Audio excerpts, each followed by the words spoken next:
Hello everyone. તો આજના video લેક્ચરની અંદર આપણે 6th સેમ ડિપ્લોમા સિવિલ એન્જિનિયરિંગની અંદર આવતો એક સબ્જેક્ટ એટલે કે construction quality control and monitoring અને આ સબ્જેક્ટના જીટીયુના સિલેબસ અનુસારનો એક ટોપિક એટલે કે ISO 9000 અથવા તો ISO 9000 કોડ ઉપર આજના લેક્ચરની અંદર આપણે ડિસ્કશન કરવાના છીએ.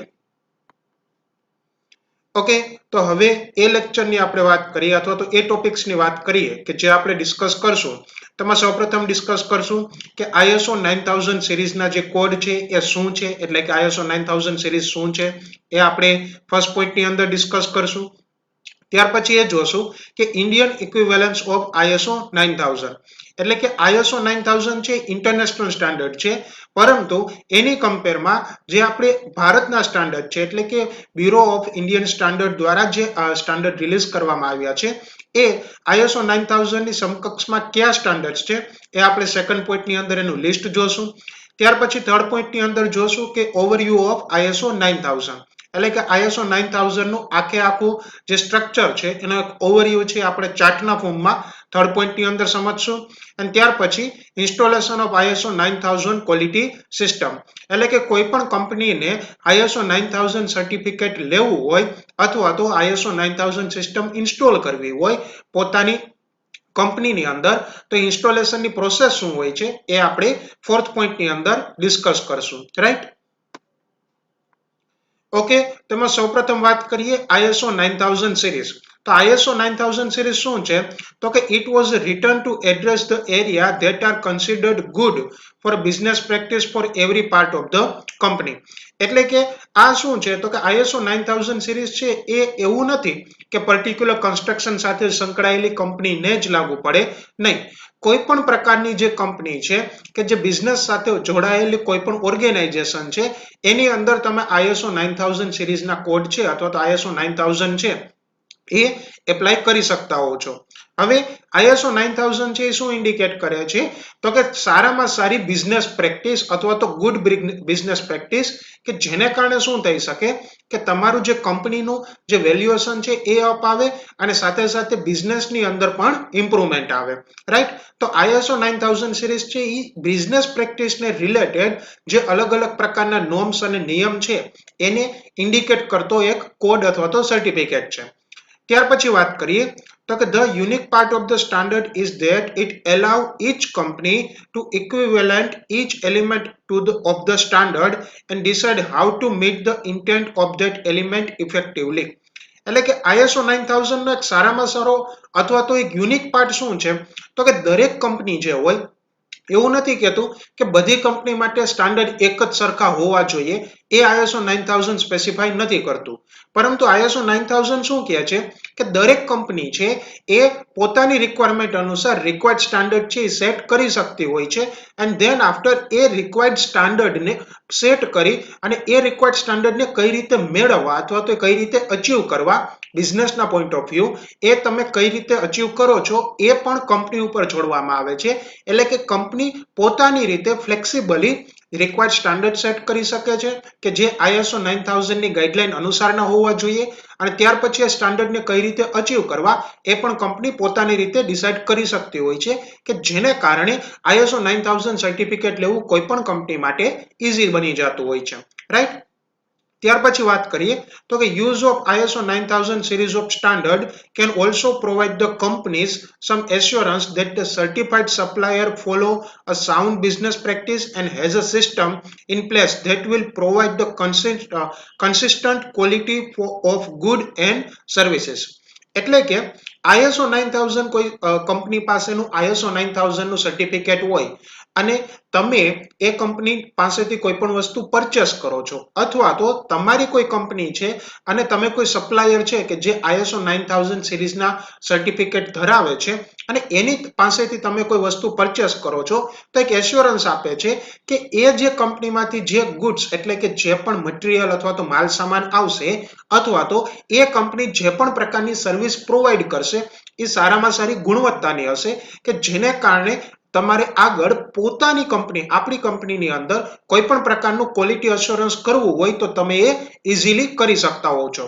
ધેટ મીન્સ કે ISO 9000 છે એ તમારી કંપનીનું માર્કેટની અંદર એક રેપ્યુટેશન બિલ્ડ કરે છે અને સાથે સાથે તમારા જે ગ્રાહકો હોય ભલે બીજી કંપની હોય કે અધર ધેન એન્ડ કસ્ટમર હોય એને એક પ્રકારનો કોન્ફિડન્સ તમારી કંપની ઉપર આપશે કે ISO 9000 ધરાવતી આ કંપની છે જેને કારણે એમાંથી જે મટીરિયલ અથવા તો જે સર્વિસ પ્રોવાઈડ કરવામાં આવતી હશે એ સારામાં સારી હશે. ધેટ મીન્સ કે આ એક ISO 9000 નો એક પ્લસ પોઈન્ટ અથવા તો એક પોઝિટિવ પોઈન્ટ છે, રાઈટ? ત્યાર પછી વાત કરીએ તો કે ISO 9000 સિરીઝ છે ટોટલ કેટલા કોડની બનેલી છે? 5 કોડની બનેલી છે કે જે ISO 9000 થી ચાલુ કરીને ISO 9004 સુધી જાય છે. એટલે કે ISO 9000, ISO 9001, ISO 9002, ISO 9003 and ISO 9004. હવે આમાંથી પહેલું અને છેલ્લું એટલે કે ISO 9000 ને ISO 9004 છે એક ગાઈડલાઇન્સ છે કે જેને તમારે કંપનીએ કોઈ પણ પોતાના આખા બિઝનેસ પ્રેક્ટિસ દરમિયાન ફોલો કરવી જોઈએ કે જેને કારણે સારામાં સારી ગુડ બિઝનેસ પ્રેક્ટિસ તરીકે અથવા તો કંપનીનું જે પ્રોડક્શન અથવા તો કંપનીની જે માર્કેટ વેલ્યુ છે એ સારી થાય. જ્યારે ISO 9001, 9002 અને 9003 છે એ અલગ અલગ કેટેગરી છે કે જેને માટે કંપની છે એ સર્ટિફિકેટ માટે એપ્લાય કરી શકતી હોય છે. ધેટ મીન્સ કે 9001, 9002 અને 9003 એ શું ઇન્ડિકેટ કરે છે? અલગ અલગ પ્રકારની કેટેગરી ઇન્ડિકેટ કરે છે કે જેની અંદર કંપની છે એ પોતે એપ્લાય કરી શકે અને સર્ટિફિકેટ મેળવી શકે. જ્યારે ISO 9000 અને ISO 9004 છે એ સર્ટિફિકેટ મેળવવા માટે જે ગાઈડલાઈન જરૂરી છે એ ગાઈડલાઈન કોણ પ્રોવાઈડ કરે છે? તો કે ISO 9000 ને ISO 9004, રાઈટ? તો આ શું હતું? એક પ્રકારનું બ્રીફ ઇન્ટ્રોડક્શન હતું કેને રિલેટેડ? તો કે ISO 9000 સિરીઝને રિલેટેડ, રાઈટ? ત્યાર પછી આગળ વાત કરીએ તો કે ઇન્ડિયન ઇક્વિવેલન્સ ઓફ ISO 9000 એટલે કે જે ISO 9000 છે ઇન્ટરનેશનલ સ્ટાન્ડર્ડ અથવા તો ઇન્ટરનેશનલ સર્ટિફિકેટ સ્ટાન્ડર્ડ છે. હવે એને રિલેટેડ એને ઇક્વિવેલન્ટ એટલે કે એને સમકક્ષ ભારતની અંદર કયા એવા સ્ટાન્ડર્ડ છે અને જે ભારતના પોતાના છે કે જે national standard body of India દ્વારા અથવા તો બ્યુરો ઓફ ઇન્ડિયન સ્ટાન્ડર્ડ દ્વારા તૈયાર કરવામાં આવ્યા છે. તો એનું જો કમ્પેરિઝન જોઈએ તો કે બ્યુરો ઓફ ઇન્ડિયન સ્ટાન્ડર્ડ અથવા તો national standard body of India કે જેને શું કહેવામાં આવે છે? બ્યુરો ઓફ ઇન્ડિયન સ્ટાન્ડર્ડ કહેવામાં આવે છે. એના દ્વારા જે ISO 9000 સિરીઝ છે એને એડોપ્ટ કરવામાં આવી છે અને એ કયા કોડની અંદર એડોપ્ટ કરવામાં આવી છે? તો કે ISO 14000 એટલે કે ISO 14000 ની જે સિરીઝ છે એની અંદર ISO 9000 ને ઇક્વિવેલન્ટ અથવા તેની જે ગાઈડલાઈન છે એ એડોપ્ટ કરવામાં આવેલી છે. હવે જો એનું સ્ટાન્ડર્ડ બાય સ્ટાન્ડર્ડ કમ્પેરિઝન જોઈએ તો અહીંયા તમે જે ટેબલ જુઓ છો એની અંદર ડાબી સાઈડ ISO વર્ઝન છે અને જમણી બાજુએ ઇન્ડિયન વર્ઝન છે. તો ISO વર્ઝનની જો સિરીઝની વાત કરીએ તો ISO 9000 ની સામે ઇન્ડિયન વર્ઝન IS એટલે કે ઇન્ડિયન સ્ટાન્ડર્ડ 14000 છે. એ જ રીતે ISO 9001 ની સામે IS 14001, 9002 ની સામે 14002, 9003 ની સામે 14003 અને 9004 ની સામે 14004. તો આ શું છે? જે ISO વર્ઝન છે જે ISO 9000 નું એને ઇક્વિવેલન્ટ જે ઇન્ડિયન વર્ઝન છે એનું એક કમ્પેરિઝન છે, રાઈટ? ત્યાર પછી વાત કરીએ તો કે ઓવરવ્યુ ઓફ ISO 9000 એટલે કે જો ISO 9000 જે સ્ટાન્ડર્ડ છે એનો એક બ્રીફ ઓવરવ્યુ ની આપણે વાત કરીએ તો અહીંયા તમને એક ચાર્ટના ફોર્મની અંદર આખો બ્રીફ ઓવરવ્યુ છે આપેલો છે. તો સૌથી પહેલા ISO 8402 એટલે કે 8402 એ શું ઇન્ડિકેટ કરે છે?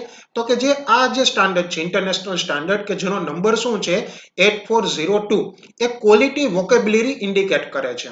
એટલે કે કોઈ પણ કંપનીની અંદર ક્વોલિટી સિસ્ટમ એડોપ્ટ કરવી હોય અથવા તો ક્વોલિટી મેળવવી હોય તો એક કંપની માટે ક્વોલિટી એટલે શું અને ક્વોલિટીની સાથે સાથે ક્વોલિટીની ડેફિનેશન પણ આપે છે અને સાથે સાથે ક્વોલિટી મેળવવા માટે જે અલગ અલગ પ્રકારના ટર્મ્સ અથવા તો પદ જે કહીએ આપણે એ કેની અંદર આપેલા હતા? તો કે ISO 8402 ની અંદર આપેલા છે. ત્યાર પછી બે ગાઈડલાઈન આવે છે એટલે કે ISO 9004 અને ISO 9000. તો ISO 9004 છે કઈ ગાઈડલાઈન છે? તો કે એસ્ટાબ્લિશિંગ ક્વોલિટી મેનેજમેન્ટ સિસ્ટમ. અથવા તો આને ઘણી વખત QMS પણ કહેવામાં આવે છે. તો કે કોઈ પણ કંપનીની અંદર ISO 9004 અથવા તો ISO 9000 ના સર્ટિફિકેટ જોતા હોય તો એની અંદર ક્વોલિટી માટેનું ક્વોલિટી મેનેજમેન્ટ સિસ્ટમ કઈ રીતે ઇન્સ્ટોલ કરવી અથવા તો એપ્લાય કરવી એને રિલેટેડ જે ગાઈડલાઇન્સ છે એ કેની અંદર આપેલી છે તો કે ISO 9004 ની અંદર. ત્યાર પછી ISO 9000 ની અંદર શું આપ્યું છે તો કે guideline four selection and use of the standard. તો કે આગળ જ આપણે ડિસ્કસ કર્યું કે ISO 9000 છે એક પ્રકારની ફ્લેક્સિબલ સિસ્ટમ છે કે જેની અંદર કંપની પોતાની રીતે પર્ટિક્યુલર સ્ટાન્ડર્ડ સિલેક્ટ કરી શકે છે અને ધેન આફ્ટર એ સ્ટાન્ડર્ડને અચીવ કરી શકતી હોય છે. તો ISO 9000 માં શું આપેલું છે તો કે કંપનીએ કયા સ્ટાન્ડર્ડ છે એને સિલેક્ટ કરવા જોઈએ અને સાથે સાથે એ સ્ટાન્ડર્ડનો કઈ રીતે પોતાની કંપનીની અંદર ઉપયોગ કરવો જોઈએ. જ્યારે ISO 9004 શું ઇન્ડિકેટ કરે છે તો કે કોઈ પણ કંપનીની અંદર ક્વોલિટી મેનેજમેન્ટ સિસ્ટમ કઈ રીતે એપ્લાય કરવી એની ગાઈડલાઈન આપે છે. રાઈટ. ત્યાર પછી આવે છે 3 કેટેગરી કે જેની અંદર કંપની છે એ પોતે ISO સર્ટિફિકેટ માટે એપ્લાય કરી શકતી હોય છે. આની 3 કેટેગરી કઈ છે તો કે ISO 9001, ISO 9002 and ISO 9003.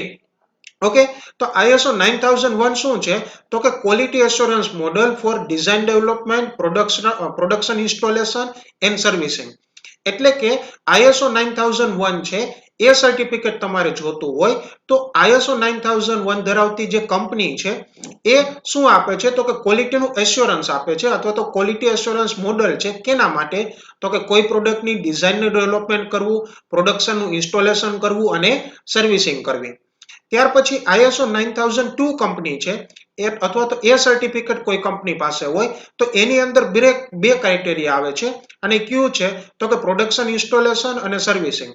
એટલે કે કોઈ કંપની કે જે બીજી કંપનીની અંદર પ્રોડક્શન માટેના અલગ અલગ મશીનરીઝ અથવા તો સિસ્ટમ ઇન્સ્ટોલ કરતી હોય તો એના માટે ISO 9002 સર્ટિફિકેટ છે એ આપવામાં આવતું હોય છે.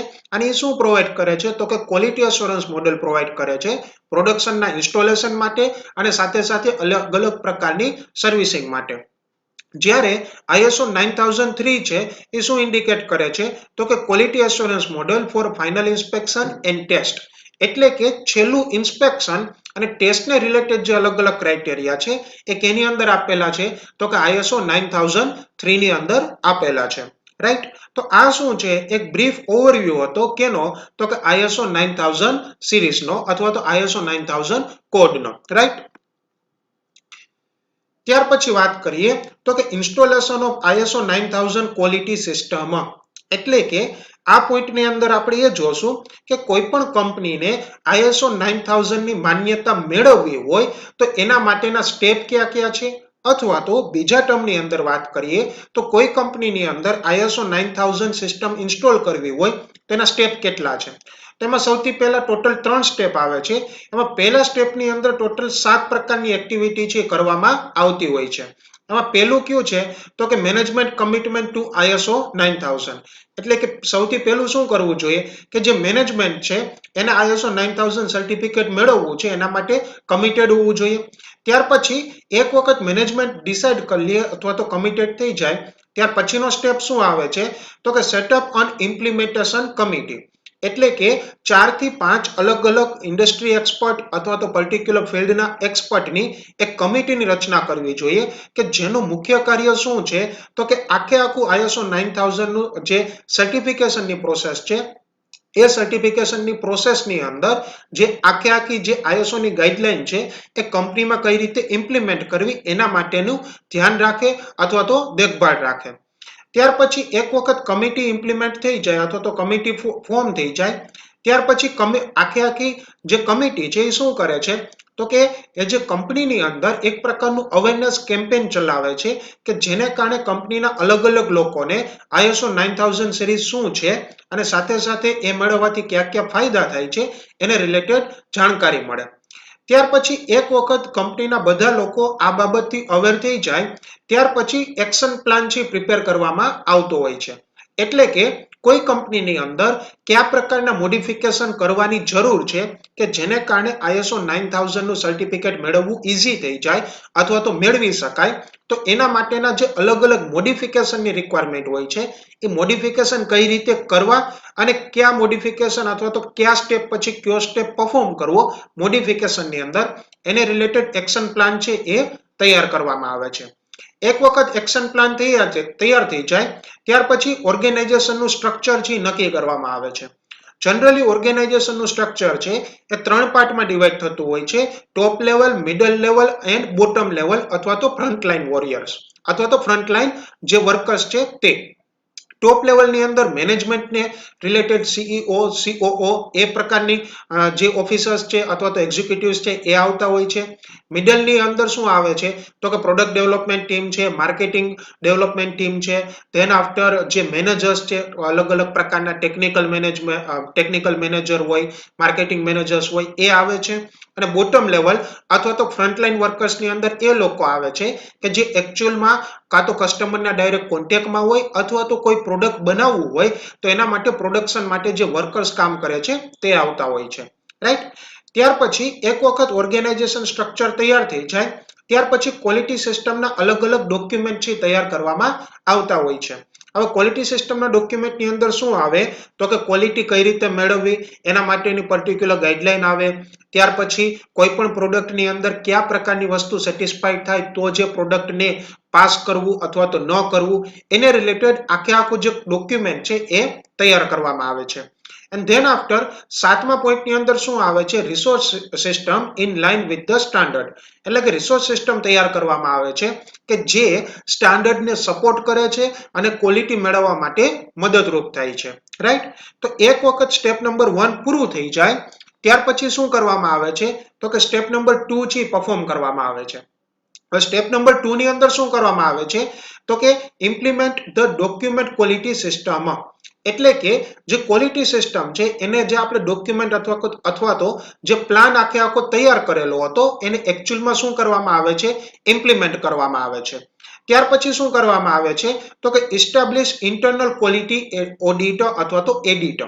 એટલે કે એક વખત આખા ડોક્યુમેન્ટ ઇન્સ્ટોલ થઈ જાય, ધેટ મીન્સ કે જે ડોક્યુમેન્ટ આપણે ક્વોલિટી માટે પ્રિપેર કર્યા હતા એ તૈયાર થઈ જાય ત્યાર પછી ઇન્ટરનલી ક્વોલિટીનું ઓડિટ કરવા માટે અને એમાં કોઈ પણ પ્રકારનું એડિટની અથવા તો મોડિફિકેશનની જરૂર હોય તો એ કરવામાં આવે છે. ધેટ મીન્સ કે એક વખત એક્શન પ્લાન એપ્લાય થઈ ગયા પછી ત્યાર પછી 3જા સ્ટેપની અંદર શું આવે છે તો કે conduct the pre registration internal audit. એટલે કે જે એક વખત ક્વોલિટી સિસ્ટમ ઇન્સ્ટોલ થઈ ગઈ, એપ્લાય થઈ ગયું, ત્યાર પછી એનો ચેક કરી, એનો રિસ્પોન્સ ચેક કરી, એમાં એડિટ કર્યું અને ત્યાર પછી સર્ટિફિકેશન માટે એપ્લાય કરતા પહેલા એટલે કે રજિસ્ટ્રેશન માટે એપ્લાય કરતા પહેલા એક વખત કંપની પોતાની રીતે ઓડિટ કરે છે અને ચેક કરે છે કે આખી ક્વોલિટી સિસ્ટમ વ્યવસ્થિત કામ કરે છે કે નહીં. ત્યાર પછી સ્ટેપ નંબર 3 ની અંદર શું આવે છે તો કે રજિસ્ટ્રેશન માટે એપ્લાય કરવામાં આવે છે. એક વખત રજિસ્ટ્રેશન માટે એપ્લિકેશન થઈ જાય ત્યાર પછી રજિસ્ટ્રેશન માટે જે સર્ટિફિકેશન બોડી છે એનું ઓડિટ આવે છે. એ આખી કંપનીનું નિરીક્ષણ કરે છે અને ચેક કરે છે કે બધી વસ્તુ ગાઈડલાઈન પ્રમાણે છે કે નહીં. અને એક વખત ઓડિટ પૂરું થઈ જાય ત્યાર પછી એનો એક રિપોર્ટ છે 3rd સ્ટેપની અંદર આ સર્ટિફિકેશન બોડી છે એ તૈયાર કરતી હોય છે કે જે રિલેટેડ કમ્પ્લાયન્સ ઓડિટ હોય છે એ તૈયાર કરે છે. અને લાસ્ટમાં તમને શું મળે છે? એ કંપનીને જો બધી વસ્તુ ઓકે હોય તો એ કંપનીને ISO 9000 સિરીઝનું સર્ટિફિકેટ મળતું હોય છે. રાઈટ. તો વિદ્યાર્થી મિત્રો, આજના લેક્ચરની અંદર આપણે ISO 9000 સિરીઝના કોડ શું છે, એના ઇક્વિવેલન્ટ ઇન્ડિયન સ્ટાન્ડર્ડના કોડ શું છે, એનો ઓવરવ્યૂ શું છે અને સાથે સાથે કોઈ પણ કંપનીની અંદર ISO 9000 સર્ટિફિકેટ મેળવવું હોય અથવા તો ક્વોલિટી સિસ્ટમ ઇન્સ્ટોલ કરવી હોય તો એના સ્ટેપ કયા છે, આ બધી બાબતોનું ડિસ્કશન કર્યું. So thank you students.